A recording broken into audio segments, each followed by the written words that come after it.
continue on from the next video, we now have the operating system installed and we are in Awesome.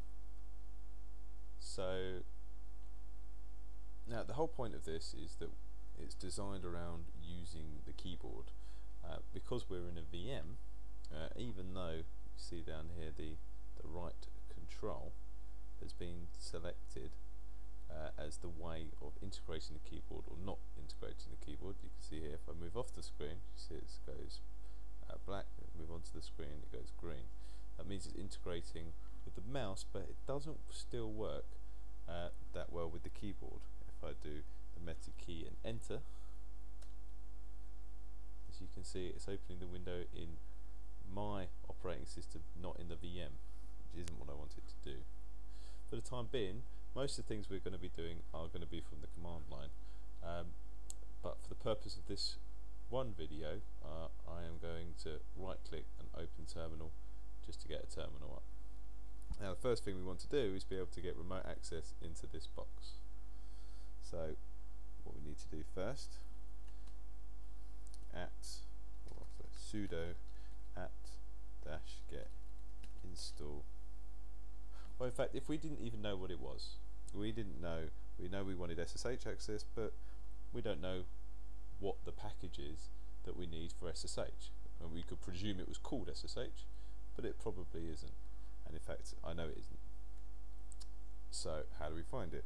So it's sudo apt-cache search. What that will do will search for any keywords or multiples of keywords that you type in after the word search. So SSH. So it will find packages which are to do with SSH. That's pretty much what we want.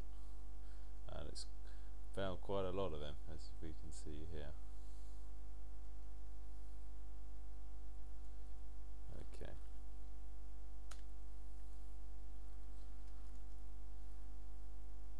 Open SSH.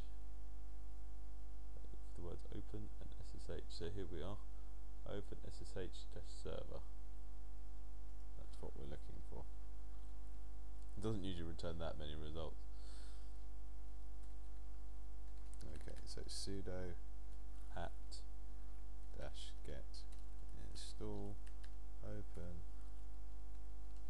SSH-server. Okay, so these are the packages that are going to be installed. Packages that are suggested but won't be installed, and then after the suggested, this is what is actually going to be installed. So it's just telling you this is the package you want, these are the packages that are required for this package you want. So in total these are the things that are going to be installed. 8 newly installed, 0 to remove, 0 to be upgraded, 12 meg. Yes. So I'll now use the mirrors that we put into our sources list earlier.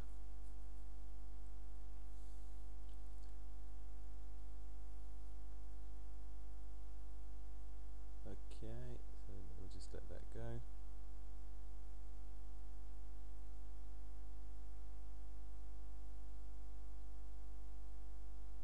Good. So now we want to be able to connect into this box from a different box. So to be able to do that, now we've got a server installed, we need to know what the IP address is.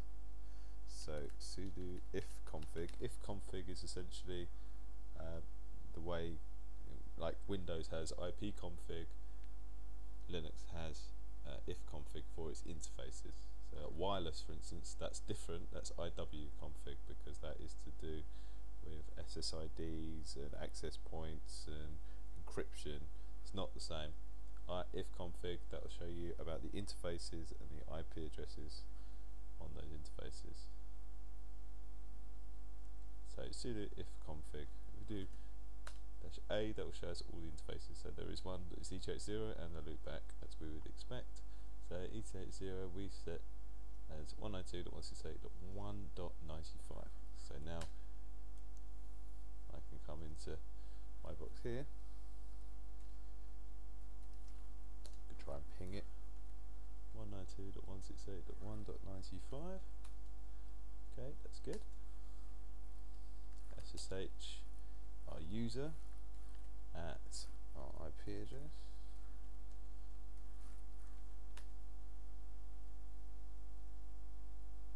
This is because I logged into it before and the host key has changed. The reason it's done that is because I set a snapshot of the box up a few times, so now because I've done that, the host key has changed. If you do get this message, which you may do in the future, what you have to do, so I shall use Emacs to go log into the known hosts part and delete the key that's in there.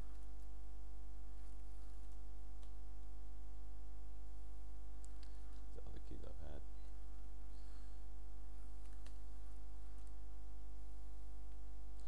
Run that again. Now it's saying I found this fingerprint. What do we want to do? Okay, now it's added it to that list because it hasn't conflicted with another one. And there we go. So now that is me logged on remotely. Sudo if config. Let me see the same IP address. So as simple as that. Now I have access into this virtual machine. So very simple, quick way to get access onto a box.